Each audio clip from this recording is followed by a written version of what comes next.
は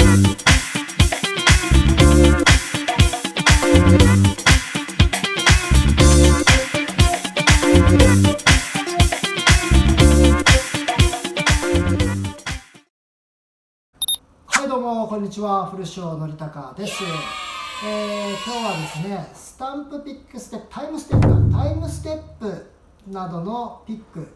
要は同じ足、スタンプをした足でピックをする時のテンポを速くするのが難しいですということで、そちらを古庄的考察で、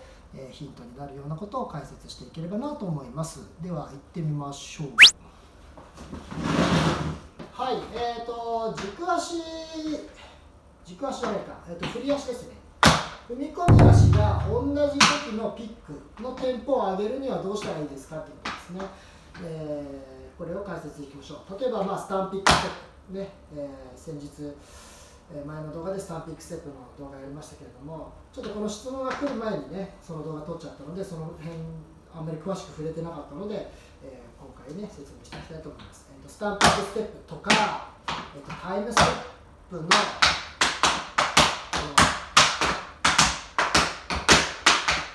スタンプの後にピックを入れるタイムステップがあるんですかね。Now one, one, two, three, four, and one, two,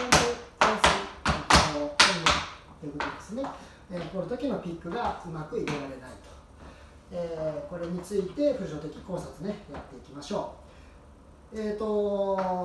まずは問題点、速くしたい場合の、問題点というのは大抵、腰力と脚力の使い方のバランスにありますね。脚力に乗れば乗るほど腰に重心点から膝や足首の方に重心点を乗せれば乗せるほどこの足に乗っている状態なんで、腰は動かせますけれども足は動かせない状態になると。で実際ピックっていうのはここの足が振られて戻ってくる状態なので、前に乗せない方がいいっ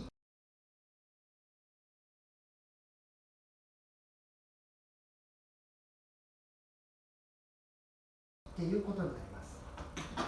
逆に言うと早くピックができない方っていうのはスタンプの時に踏み込んだ状態でスタンプを打っちゃってるってことですね。ワンの状態で。なので振り戻すまでにこれだけ時間がかかるということですね。逆に言うと踏み込みがこの引っ張れるポジション、引っ張れる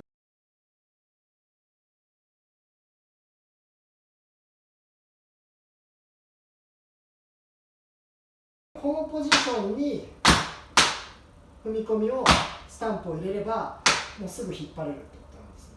なのでここから前へ、踏み込んでしまうと踏み込んだ分引き戻しに時間がかかっているっていうことになります。なので簡単な説明になっちゃいますけれども、A を A1 っていうふうに踏むんじゃなくて、このピックができるこのポジションに A1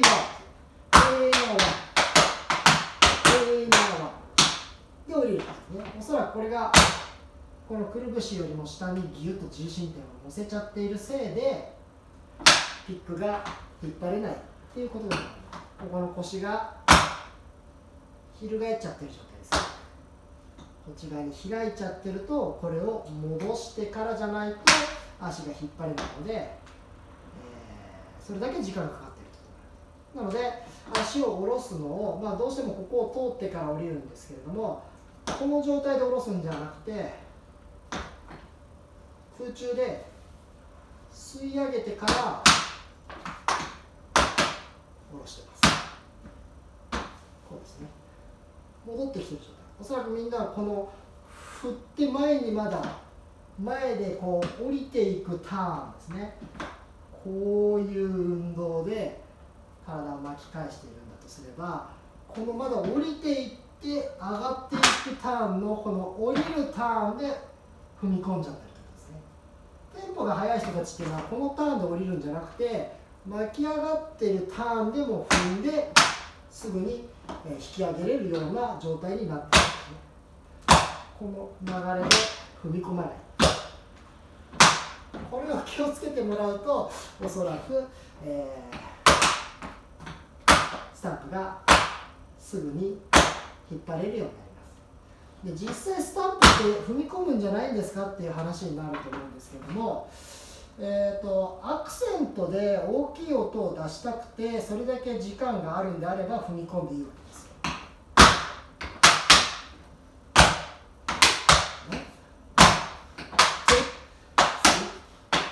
であればいいんだけれども、テンポが速くなるんであればそれだけコンパクトにしなきゃいけないということですね。速さを出したいので距離を短くすれば速くなるということになるので、踏み込みの距離をですね、だからこの大きい円を小さい円に変えて音のタイミングで合うようにこの引っ張りをすぐ持ってこれるようにするということですね。ここに、解決ポイントがあると思います。それで、そうは言っても難しいと思うんですよね。これに矯正して直していくっていうのは何を注意していけばいいかというと、やはりここの腰力、軸でこうグッと持ち上げる、これが足の振りに対して弱いと前に腰が持っていかれちゃうんですね。なのでまずはこの足を小さく振るっていう練習ですね。この腰を維持したまま大きく振らないっていう意識を持つっていうことがテンポを速くしていく、一つの方法になります。でこの足の振りが小さくコントロールできる範囲でスタンピックステップを覚えると。スタンプですね。スタンプピックステップだったらできるんだけども、タイムステップだとできませんってなった時に何ができてないかっていうと、スタンプから次ピックにするためにホップに持っていかなきゃいけないと。でホップっていう技、ジャンプをしようとする時にここの脚力を使って飛ぶ人っていうのはここの足を踏み込ませてバネを作っているので、踏み込まざるを得なくなってるんですね。こういうふうに。これを腰に少し分けないといけないんですよね。ここの腰にバネをつけて腰で跳ねるにしないとこの距離が持ち上げきれないと。なのでジャンプのトレーニングをおそらくタイムステップで間に合わないっていう人は、このジャンプが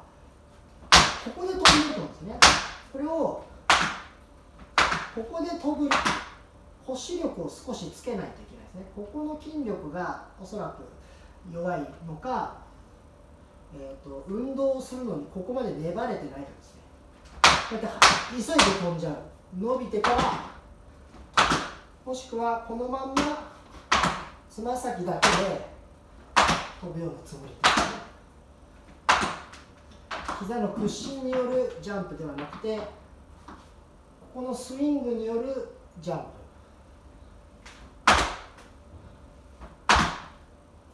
この力を使いましょうということですね。それを使うと体を腰力で引き上げれるようになるので引っ張ることができるようになりますということです。わかりましたかね。足で引っ張るのが早くできないっていう話じゃないですね。脚力をつけてめちゃめちゃここに筋肉がつけば脚力できない。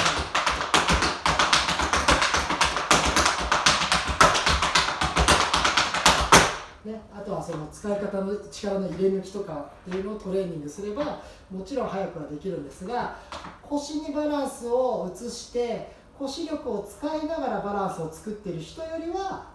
速くならないと思います。脚力だけですよね。結局はここで筋力を使うのでどうしてもこれは太くなっていくんで重さが増してテンポは上げていけないと。逆に言うと筋力を分散して使っている人はここの回転も、円運動も小さくコントロールができるようになるのでテンポが上げていけるようになるということで、ここのつま先が引き上げれるかどうかっていうのは踏み込みの深さで決まってきます。でスタンプピックステップ自体が細いっていう人はもうこの踏み込みが最初から深いですね。でタイムステップになると、